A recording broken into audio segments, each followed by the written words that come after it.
एक मंदारी बंदर को नचा रहा था, मंदारी बंदर को नचा रहा था। तो वो वहां नाच देखने में लग गया। नाच पूरा हुआ तो बंदर ने कटोरा उठाया, सबसे मांगा। तो इसके पास कितने रुपए थे? कितने? 100 रुपए थे। पिता ने दिया था बाजार से ताजे ताजे फल लाने के लिए। इसने 100 रुपए निकाले। वो इतना इंप्रेस हुआ ना बंदर के खेल से कि इसने 100 रुपए बंदर को दे दिया। अब बंदर तो लेके चला गया, मंदारी चला गया। अब इसे याद आई कि मैं 100 रुपए लेके आया था। किस लिए याद आया? अरे पिताजी ने तो बाजार फल के लिए भेजा था। वो दुकान में गया, फल मांगा तो दुकानदार ने कहा भाई पैसे दो। उसने कहा पैसे तो नहीं है। तो दुकानदार ने कहा फिर फल कैसे मिलेंगे, जाओ। वो वापस खाली हाथ अपने पिता के पास आया। पिता ने पूछा बेटा फल ले आए? नहीं पिताजी नहीं लाया। क्यों बेटा? बोले फलों की दुकान तक मैं पहुंचा तो लेट हो गया। चलो कोई बात नहीं, नहीं लाए तो पैसे वापस करो। पिता ने कहा पैसे दो। तो बेटे ने कहा पैसे तो खर्च हो गए। कहां खर्च हो गए? बोले मंदारी बंदर को नचा रहा था, अच्छा लगा, वहां खर्च हो गए। पैसे दिए किसके लिए थे? फलों के लिए। खर्च कहां कर दिया? बंदर के नाच में। ये छोटी सी कथा जो आपने समझ ली, अब मैं इसे जीवन की कथा से जोड़ता हूं, समझिएगा। एक पिता ने अपने बेटे को कितने रुपए दिया था? दो जोर से 100 रुपए। वो पिता है परमात्मा और वो बेटा है आप सब, हम सब। 100 रुपए देके भगवान ने हमें भेजा है। 100 रुपए मतलब 100 साल की उम्र। 100 रुपए मतलब 100 साल की उम्र। किसी को 100 साल, किसी को 50 साल, किसी को 80 साल, किसी को 100 रुपए, किसी को 70 रुपए, किसी को 80 रुपए, किसी को 40 रुपए। जितनी आयु है उतने रुपए। आपको भगवान ने कहां भेजा है? बाजार। ये संसारिक बाजार है। ईश्वर ने 100 रुपए देके हमें बाजार भेजा है। किसके लिए? फल लाने के लिए। कौन से फल? अच्छे अच्छे कर्मों का फल। अच्छे अच्छे कर्म करो और अच्छे अच्छे कर्मों का फल त्वदीयं वस्तु गोविंद तुभ्यमेव समर्पयेत्। हे प्रभु, मेरे द्वारा किया गया सारा पुण्य मैं आपके श्री चरणों में समर्पित करती हूं या करता हूं, है ना। तो अच्छे अच्छे कर्मों का फल लाने के लिए भगवान ने हमें संसार में भेजा। लेकिन यहां पर हमने एक मदारी का खेल ही देख लिया। ये मदारी का खेल क्या है? पति पत्नी, गृहस्थी। ये गृहस्थी मदारी का खेल है। बोलो गृहस्थी क्या है कि नहीं? बोलो हाँ या ना। छोटे छोटे बच्चे नाचते हैं, मम्मी बोलती बेटा नाचो, बच्चा नाचता है, हंसे हंसे, माँ बड़ी खुश होती है। फिर बच्चा बोलता माँ आप नाचो, तो माँ भी नाचती है। कभी वो आपको नचाए, कभी पति बोलता पत्नी को तुम नाचो, आज हम तुम्हारा नाच देखेंगे। कभी पत्नी बोलती है पति से आप नाचो, आज हम आपका नाच देखेंगे। तो कभी पत्नी नचाती है, कभी पति नचाता है, कभी बेटा नचाता है, कभी माँ नचाती है। कभी ये बूढ़े बूढ़े लोग नचनियों का नाच देखने जाते हैं। हाँ, नाचने का मुजरा अब तो कम गया, पहले तो खूब मुजरा देखते थे बूढ़े लोग। कुल मिला के एक नाच रहा है, दूसरा नचा रहा है। क्या सही है ये बात? गृहस्थी में पत्नियां कई बार गुस्से में कहती हैं हम सवेरे से शाम तक नाच रही हैं। तो बंदरिया बनी तो नाचोगी ही। पुरुष भी कहता हम सवेरे से शाम तक नाच रहे हैं, तो नाचोगे क्योंकि बंदर हो। तो संसार में हम लोग एक दूसरे के लिए नाच रहे हैं। बोलो हाँ या ना। तो इस नाच में कितने रुपए खर्च हो गए? उसने कितने रुपए दे दिए मंदारी को? कितने मैया? 100। मतलब तुम्हारी पूरी जिंदगी जो भगवान ने अच्छे कर्मों के लिए तुम्हारी जिंदगी दी थी, जो उम्र तुम्हें परमात्मा ने अच्छे कामों के लिए दी थी, वो उम्र वो समय तुमने केवल पति पत्नी पुत्र परिवार की सेवा में लगाई, ना तो आत्म कल्याण में लगाई, ना तो समाज की सेवा में लगाई। वो सारे पैसे, वो सारी उम्र तुमने केवल मेरा मेरा करते करते, मेरा बेटा, मेरी पत्नी, मेरा परिवार में तुमने 100 रुपये खर्च कर दिए। और जब यहाँ से गए तो परमात्मा ने 100 रुपये का हिसाब मांगा, चल 100 रुपये ला। कहाँ खर्च कर दिया? बोले सारे पैसे पत्नी में ही खर्च हो गए। सब कुछ पत्नी को दे दिया, सब कुछ बेटों को दे दिया। सारी जिंदगी आज आदमी मेहनत करता है, मेहनत कर करके करोड़ों रुपए कमाता है, और करोड़ों कमा के सारी संपत्ति अपने बच्चों को देता है, और बच्चों को दे के मर जाता है। भगवान बोले चलिए बता कि मेरे लिए क्या किया? ना प्रभु, ना तो कभी दान कर पाया, ना पुण्य कर पाया, ना किसी को खिला पाया, ना किसी को सेवा में लगा पाया। कमा कमा के बेटों को इनाम करता गया, करता गया। अब बताओ कि आया किस लिए था और क्या किया? अरे कुछ अपने लिए कर लो मेरी माँ। बेटों को करोड़ों दे दोगी, वो तुम्हारा नहीं है, वो बेटों का हो गया। जो तुमने किसी भूखे को खिलाया होगा, कभी प्यासे को पानी पिलाया होगा कभी, वो धन आपका है, वही पुण्य आपको मिलेगा। इसलिए अपने हाथों से कुछ पुण्य करते चलना, सब कुछ बेटों के लिए ना करते चलना। बेटे तो रख लेंगे करोड़ों, और ये और कहेंगे कि हमारे बाप ने कुछ नहीं दिया, हमारी सास ने तो चम्मच तक नहीं दिया। करोड़ों रखने के बाद बहू कहती है मेरी सास ने चम्मच तक नहीं दिया। तो दुनिया के लोगों का पेट कभी नहीं भरेगा। तुम सिर काट के भी दे देना, यहां से अपनी गर्दन को तलवार से काट के और बेटे और बहू को दोगे ना, तो भी उनकी शिकायतें कम नहीं होंगी। इसलिए कुछ अपने लिए कर लो मेरी माँ। बच्चों के लिए तो बच्चों के हाथ पांव हैं, वो अपने लिए कर लेंगे। कुछ तुम अपने लिए कर लो जो वहां काम आएगा। तुम्हारा किया पुण्य तुम्हारा है, और तुम्हारा किया पाप तुम्हारा है। दो चीजें आपकी हैं, पाप और पुण्य दोनों आपके हैं। धनानि भूमौ पशवश्च गोष्ठे नारी गृहद्वारि जनः श्मशाने देहश्चितायाम परलोक मार्गे धर्मानुगो गच्छति जीव एकः।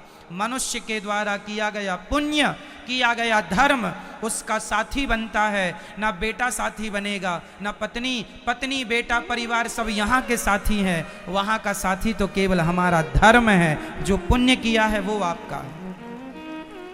इसलिए यहाँ के लिए जो कर लिया अच्छा है और करो। पर इसलिए कहते हैं ना, हमारे यहाँ कमाई का 10% दान में लगाना चाहिए, दशांश दान करना चाहिए। कमाई का कितने % दान करना चाहिए? 100 रुपए में 10 रुपए दान करो, परोपकार में लगाओ, सेवा में लगाओ, तब धन की शुद्धि होगी। और ये सबके लिए है। लेकिन आज का आदमी केवल रख रहा है, उसे लगता है मैं बांध के ले जाऊंगा। मैया आपके बाप दादे भी कुछ बांध के ले गए हैं? बोलो मेरी माँ, तो फिर आप लोग कुछ ले जाओगी? है कुछ प्लानिंग? फिर क्यों हाय हाय करके मर रही हो? क्यों 2-2 इंच जमीन के लिए झगड़ा चल रहा है? जब बांध के कुछ नहीं ले जाना तो किस बात का विवाद है? किस बात का मनमुटाव है? किस बात का झगड़ा है? जो ले जाना है वो कौन सा धन जाएगा? पायो जी मैंने राम रतन धन पायो, वो धन तुम्हारे संग जाएगा। वो कमा लो जितना कमा सको, नेकी का, परोपकार का, सेवा का। वरना जो 100 साल की तुम्हारी उम्र है ना मेरी माँ, जब इसका हिसाब ईश्वर मांगेंगे तो दे ना पाओगे। अच्छा बताइए, आपकी जितनी उम्र है, इस उम्र में अभी तक आपने क्या ज्यादा किया है, पुण्य की पाप? बोलो, क्या ज्यादा किया है? भैया बताओ, अपने से बताओ, हमें सुनने की, हम क्या करेंगे जान के। आप अपने से बता लो कि आपने ज्यादा क्या किया है इतनी उम्र में अभी तक, पुण्य किया कि पाप किया? बोलो जोर से। मैया क्या किया? आपकी अंतरात्मा कह रही है ना कि आपने पाप ज्यादा कर लिए हैं। तो मुझे ये बताओ कि पाप का दंड भोगने नरक जाना पड़ेगा।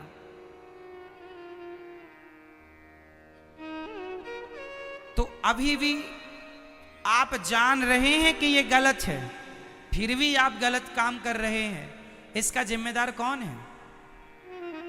तो क्यों ऐसा करते हो? मेरी मां हर सांस का, हर श्वास का तुम्हें हिसाब देना है। वहां सरकार को हमें हिसाब देना पड़ता है ना, इनकम टैक्स देना पड़ता है। आप लोग देते हैं ना, फाइल है ना आपकी, रिटर्न भरते हो कि चोरी करते हो टैक्स की? सरकार को हमें रुपए रुपए का हिसाब देना पड़ता है हर महीने नहीं तो 6 महीने में, वरना 1 साल में। जब सरकार को हिसाब देना पड़ता है सारी कमाई का, तो सारी जिंदगी में जो किया है वो हिसाब भगवान को भी तो देना पड़ेगा। जा करके हिसाब मांगेंगे वो, फिर नजरें उठा पाओगे? यहां खाओ पियो मौज करने नहीं आए, यहां ईश्वर को पाने, अपने उद्देश्य की पूर्ति के लिए आए हैं मेरी मां। इसलिए कुछ अच्छा कर चलो। कोई नहीं रहा इस धरती पर, कोई नहीं बचा। राज राजे रहे ना वो रानी रही, ना बुढ़ापा रहा ना जवानी रही, वस्तु हर एक आनी व जानी रही। अंत में लखपति को न धेला जुड़ा, हंस जब भी उड़ा तो अकेला उड़ा। कोठी बंगले बने के बने रह गए, हीरे मोती जुड़े के जुड़े रह गए। अंत में लखपति को न धेला जुड़ा, हंस जब भी उड़ा तो अकेला उड़ा। ताजी भोजन बने के बने रह गए, हीरे मोती जुड़े के जुड़े रह गए। अंत में लखपति को न धेला जुड़ा, हंस जब भी उड़ा तो अकेला उड़ा।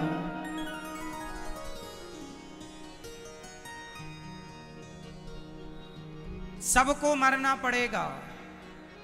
हिटलर का नाम कौन कौन जानता है? मैया जानती हो हिटलर को?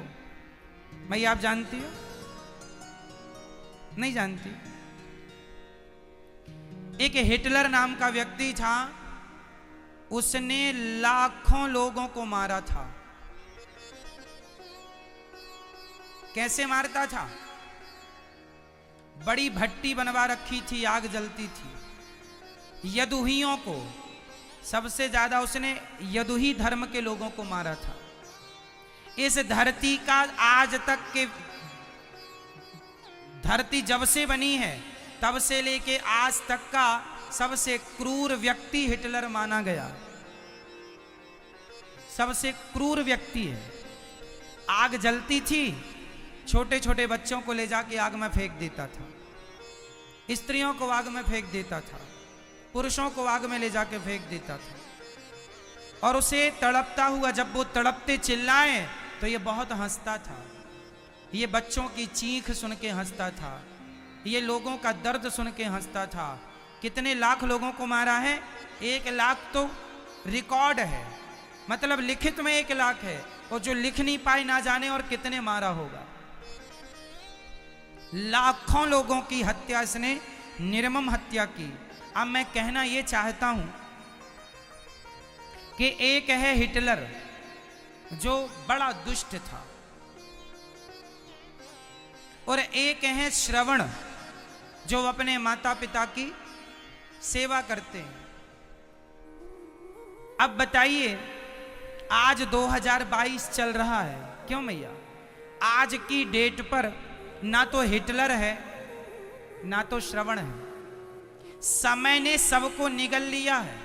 हिटलर भी नहीं बचा और श्रवण भी नहीं बचे, दोनों मर गए, दोनों गए, लेकिन एक मर के दुष्ट कहला रहा है और एक मरकर भी सबके दिलों में राज कर रहा है। तो मरेंगे सब, मरेगा सब, सब मरेंगे, पर कोई मर कर भी जिंदा रह जाता है और कोई जिंदा रहकर भी मरे जैसा हो जाता है। बस ये अंतर है। इसलिए खाओ पियो मौज करो की पॉलिसी नहीं अपनाइएगा कि खाओ पियो मौज करो, ये करने आए हैं ना।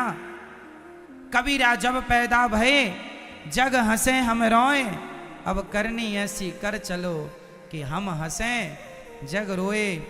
समय तो हमें भी निगल जाएगा, लेकिन जब मरेंगे तो मरने के बाद लोग याद करेंगे कि जब तक जीता रहा तब तक समाज की सेवा करता रहा। हम आग लगाने वालों में नहीं, आग बुझाने वालों में अपना नाम लिखवाएंगे। आग लगाने वालों में नहीं। मेरी मां, एक सज्जन, गरीबों की बस्ती थी, उस गरीबों की बस्ती में किसी ने आग लगा दी। तो सोचो, एक वो है जो गरीबों की बस्ती में आग लगा रहा है, और कुछ लोग हैं जो गरीबों की बस्ती में आग में पानी डालकर उस आग को बुझा रहे हैं। एक आग लगा रहे हैं, एक आग बुझा रहे हैं। समय दोनों को ही निगल जाएगा। ना आग लगाने वाला जिंदा रहेगा मेरी माँ, ना आग बुझाने वाला जिंदा रहेगा। लेकिन आपसे मेरा सवाल है कि बताओ, मरे तो दोनों, ऐसा नहीं कि हम मरे ना, मरेंगे, लेकिन आपसे मेरा सवाल है, आग लगा के मरना पसंद करोगे या आग बुझा के? बोलो मेरी मां, आग लगा के मरना पसंद करोगे या आग? बस मेरी मां, ना तो लगाने वाला रहा ना बुझाने वाला, दोनों ही नहीं होंगे। पर ईश्वर जब न्याय करेंगे तो आग लगाने वालों के साथ अलग व्यवहार होगा, आग बुझाने वालों के साथ ईश्वर का न्याय अलग होगा। यहां से वहां जाना है हिसाब देने, तो वो जब हिसाब किताब हो तो आप थोड़ा सा, आपके पास बोलने के लिए कुछ रहे कि प्रभु मैंने आग लगाई नहीं, सदा मैंने आग बुझाई। इसलिए आपका परम कर्तव्य है, परम धर्म है कि आप अपनी इंसानियत का परिचय दें और आप एक अच्छे इंसान बन के रहें। तो यहां मैया हम खाओ पियो मौज करने आए हैं या अपना उद्देश्य भगवान को प्राप्त करना, सेवा करना, अच्छे काम करने आए? मैया बताओ मेरी मां। स्वामी विवेकानंद जी भी मर गए, भगवान के धाम को चले गए, और एक शराबी भी शराब पीकर मर जाता है।